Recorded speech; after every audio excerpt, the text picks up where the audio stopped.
Ito na nga mga idol, ito sa loob ng 3 araw ay inog na. Ito na siya mga idol, yung lagpo ng 1 araw ay ito ay inog na. Ang bilis lang ng kapagkainog nito dahon ng mga gritaw.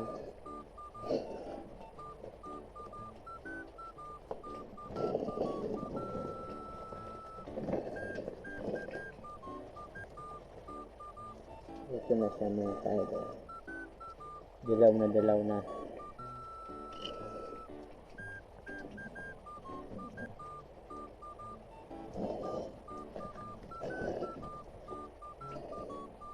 Walang halong chemical makakasira sa ating katawan. Ito siya.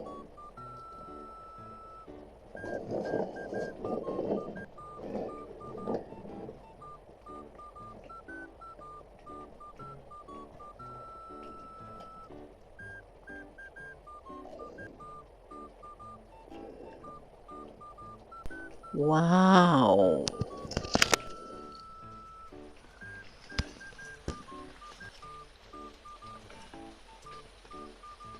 Napakatamis ng pagkainog.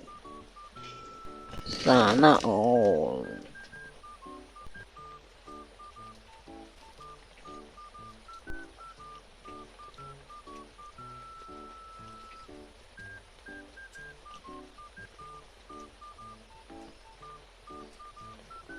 Kapag nagpainog kayo, kapag malambot na ay dapat ng hanguin, baka masobra ay masira at mabulok ay sayang naman. Sa loob ng 3 araw mga YouTube ay dapat ay natanggal na to dito dahil baka masobra ay masira, sayang. Napakasarap ng pagkainog niya, wala kang maamoy na chemical na yung iba linalagyan ng pulburo, pero ito ay napakaganda. Yun, napakalamis ang pagkainog niya. At yung sa balat niya ay hindi gaya ng binagyan ng chemical o pulburo na nabubulok. Ito dilaw pa, tapos yung pagkainog ay parang sa pilitan.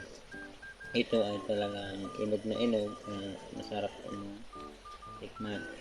Yan muna mga ka-YouTube, success yung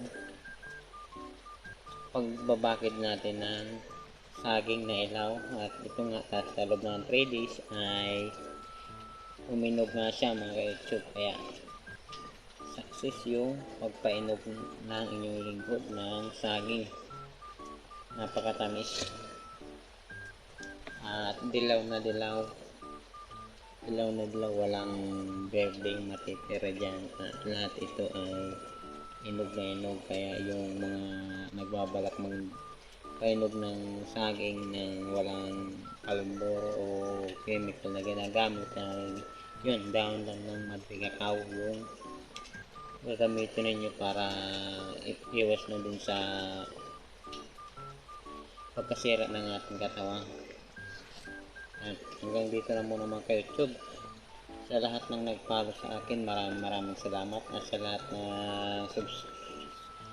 subscriber ko, yun, maraming salamat din sa inyo. At sa lahat ng mga viewers na nanonood sa akin, yun, paki-subscribe na din ang aking channel. At yun, maraming salamat sa inyong suporta. Hanggang dito na muna yung lingkod ng TV Vlog.